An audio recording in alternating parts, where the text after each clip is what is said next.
نور على مر الزمان تألقا وأضاء للدنيا طريقا مشرقا. Warahmatullahi wabarakatuh. Selamat datang di channel saya, Ruslan Kandur. Ya, kita akan kembali mengupas sebuah intisari atau hikmah dari kitab karya Imam Ibnul Jauzi dari kitab Saidul Khatir. Yang insya Allah tema kali ini adalah amalan rahasia jauh lebih mudah diterima di sisi Allah Azza wa Jalla. Suatu ketika Imam Malik bin Anas ditanya oleh salah satu muridnya tentang sebuah perkara, namun beliau menjawab la adri. Lalu beliau pergi. Apa pelajaran yang bisa kita ambil dari kisah ini? Banyak sekali para pemirsa semuanya. Pelajaran yang bisa kita ambil adalah seseorang apabila memiliki hati yang murni dan tulus, ikhlas dalam mengajarkan ilmu, dia tidak akan takut popularitasnya jatuh. Kita tahu di zaman Imam Malik bin Anas, ya, ketika itu Muwatta sangat banyak sekali. Namun yang tersisa di zaman kita yang diakui oleh para muasirin, orang yang datang baru, ya, maksudnya muasirin itu adalah para ulama yang datang di zaman baru-baru ini atau di zaman kita, adalah kitabnya Muwatta Imam Malik. Jadi karena beliau memiliki hati yang ikhlas, murni karena Allah Azza wa Jalla, maka Allah menuliskan baginya al-qabul, yaitu sebuah amalan yang diterima di sisi Allah.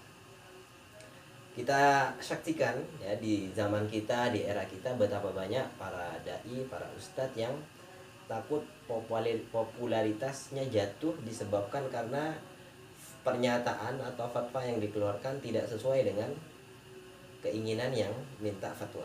Ya, sekarang fatwa bisa dijual belikan, naudzubillah.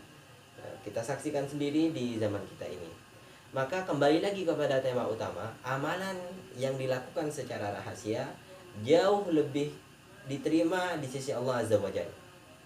Saya akan angkat tema ataupun kisah kembali tentang perjalanan Imam Ahmad Ibn Hanbal, ya, yang mana beliau datang dari Khurasan, ingin mengunjungi suatu tempat dan beliau tidak ada niatan ingin melakukan perjalanan.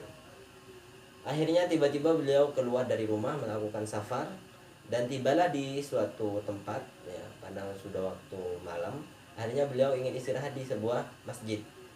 Namun takmir ini atau penjaga masjid melarangnya karena masjid tidak digunakan untuk istirahat. Akhirnya beliau keluar, pergi lagi cari tempat, tiba-tiba menghampiri sebuah rumah yang pintunya terbuka. Akhirnya beliau mencoba minta izin untuk bermalam di rumahnya. Akhirnya orang ini memberikan izin dan beliau istirahat bermalam di rumah orang ini. Lalu tak sengaja Imam Ahmad bin Hanbal ini saat beliau istirahat mendengar orang yang tadi membukakan pintu ataupun si ahli bait ini, pemilik rumah ini, membuat adonan roti, ya, karena itu adalah salah satu profesinya, membuat adonan roti, namun lisannya tidak pernah lepas dari ucapan istighfar, dari zikir. Artinya orang ini selalu berzikir kepada Allah, beristighfar. Keesokan harinya Imam Ahmad penasaran, mengapa orang ini terus berzikir istighfar? Apa yang ingin dia minta, ya? Karena kita tahu para hadirin semuanya bahwa istighfar itu adalah membukakan pintu-pintu rezeki, membuka pintu yang tertutup, ya, ataupun saat kita dalam keadaan sulit kita banyak istighfar, pasti akan datang setelahnya kemudahan. Nah, Imam Ahmad bertanya kepada orang ini, wahai fulan, mengapa engkau tidak pernah lepas dari zikir istighfar? Lalu dia menjawab, wallahi wallahi wallahi watallahi, saya tidak pernah meminta kepada Allah, berdoa kepada Allah, kecuali Allah telah mengabulkan semua doa saya, kecuali satu. Apakah itu? Yaitu bertemu dengan Imam Ahmad, imam besar, seorang ulama, ya, seorang alim yang hidup di negeri ini.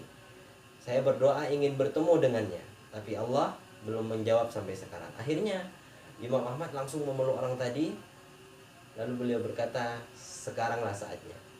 Subhanallah. Begitu amalan batin, amalan rahasia yang dilakukan seseorang itu lebih dekat diterima di sisi Allah Azza wa Jalla dibandingkan amalan yang dilakukan di tempat umum atau di depan orang banyak.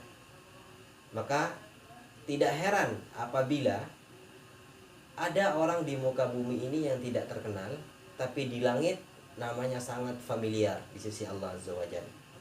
Maka perbaiki amalan kita, niat kita, maka Allah Azza wa Jalla akan feel all alone in this world, and there's nobody to count your tears.